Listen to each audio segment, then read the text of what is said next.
Hey kids, welcome back. I know you didn't go anywhere because this is like 3 minutes after I started the video.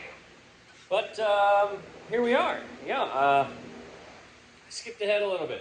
Got a little bit ahead of myself. Once the ball started rolling, once the ball was rolling, once the ball was rolling, it just kind of was all downhill in a good way. I went ahead and did a little amateur port job. I opened up these ports quite a bit.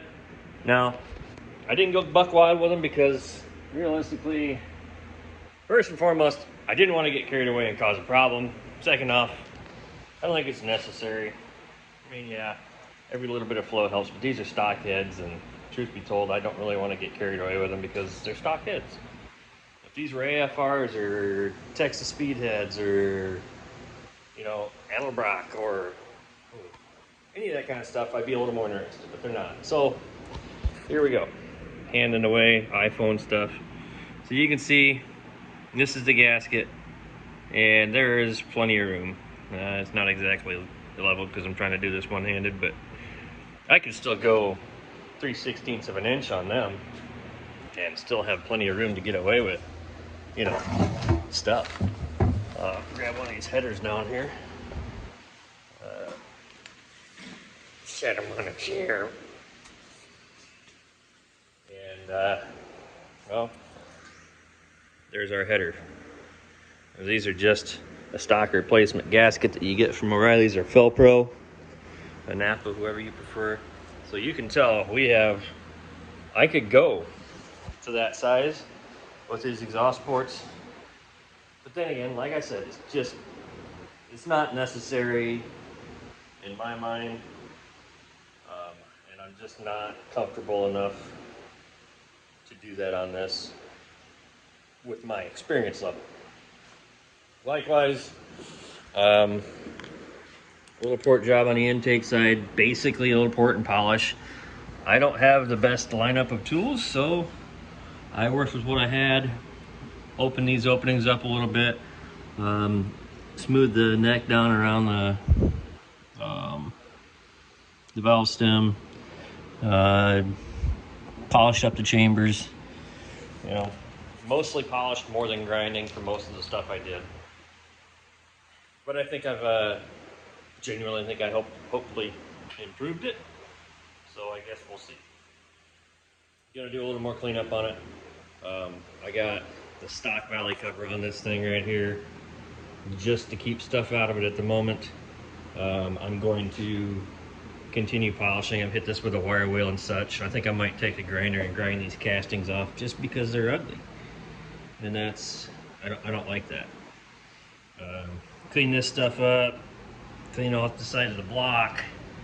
I have a spot blaster. I might bust the old spot blaster out, the old speed blaster, and then give her a little bit of dusting just to knock some more of the crust off of it. Hit it with a wire wheel a bunch and get it ready for paint. Because I want it to look pretty, like me.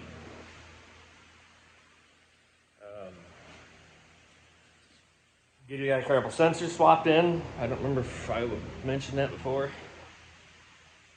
Cam sensor, crank sensors in, oil pressure sensors in. This is the coolant temp sensor that was a known good one. Although,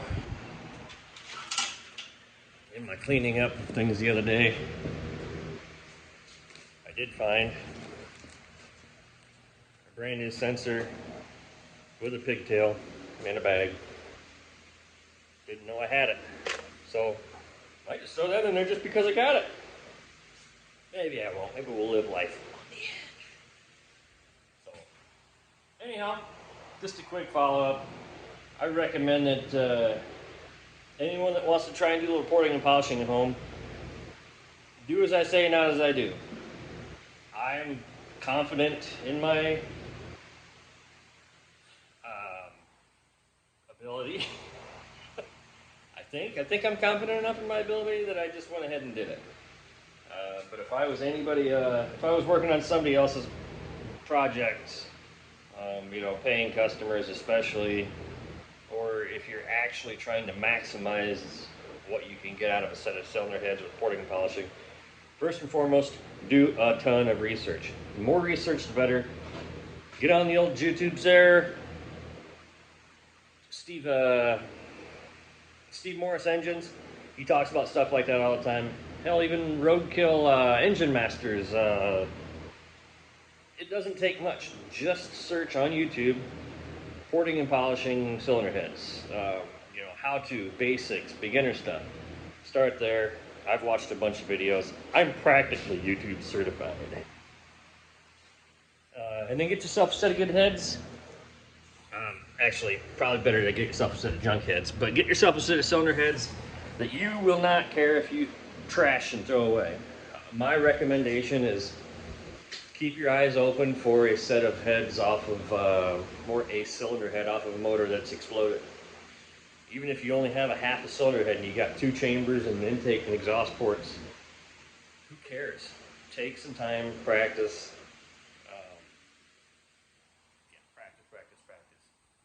I bought my polishing kit from Jegs. Doesn't matter, you can get them from a million different places. I recommend buying a giant assortment because it doesn't take long to eat up through a bunch of those sanding wheel or sanding disc cartridges. I bet I burned up 15, 20 of them in what little polishing I did, but I also did use wide flute Carbides. And what I mean by that, I used Carbides like this. Now these are specifically designed for ferrous metals, wood, plastics. They have an extremely wide bite on them for that soft material, whereas if you're looking at a